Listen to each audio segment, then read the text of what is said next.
Hello दोस्तों, नमस्ते। स्वागत है आप सबका हमारे चैनल पे। मैं हूँ उर्मिला यादव। मैं गाने जा रही हूँ एक होली गीत। कैसा लगेगा कमेंट करके ज़रूर बताइएगा। शेयर सब्सक्राइब ज़रूर कीजिएगा। पिया बना बीचे हो, पिया बना बीचे गैया चराव, घरे हो नाही आव। पिया बना बीचे हो, पिया बना बीचे गैया चराव, घरे हो नाही आव। घर का जेवनवा उनके मसही ना भावेला, घर का जेवनवा उनके मसही ना भावेला। उत बन बीचे हो, उत बन बीचे भौरी लगाव, घरे हो नाही आव। उत बन बीचे हो, उत बन बीचे भौरी लगाव, घरे हो नाही आव।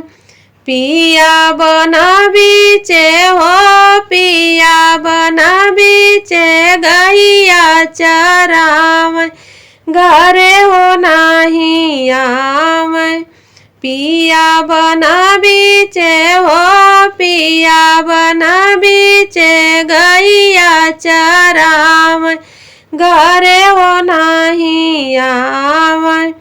घर कई गेड़ुआ उनके मसही ना भावेला, घर कई गेड़ुआ उनके मसही ना भावेला। उत बना बीचे हो, उत बना बीचे महारिन बसाव, घरे हो नाही आव।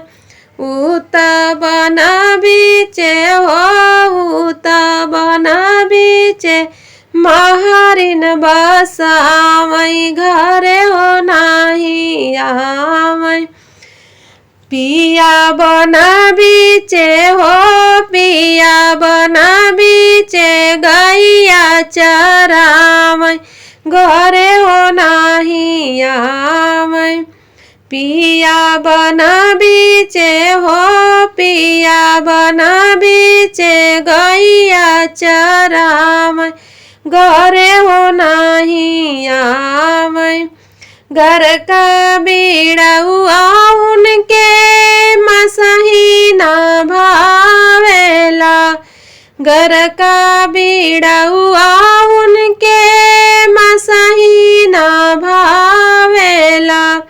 उत बना बीचे हो, उत बना बीचे बराइन बसाव, घरे हो नाही आव।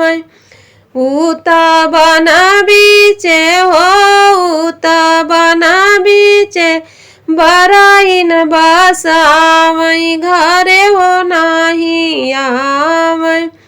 पिया बना बीचे हो, पिया बना बीचे गैया चराव, घरे हो नाही आव।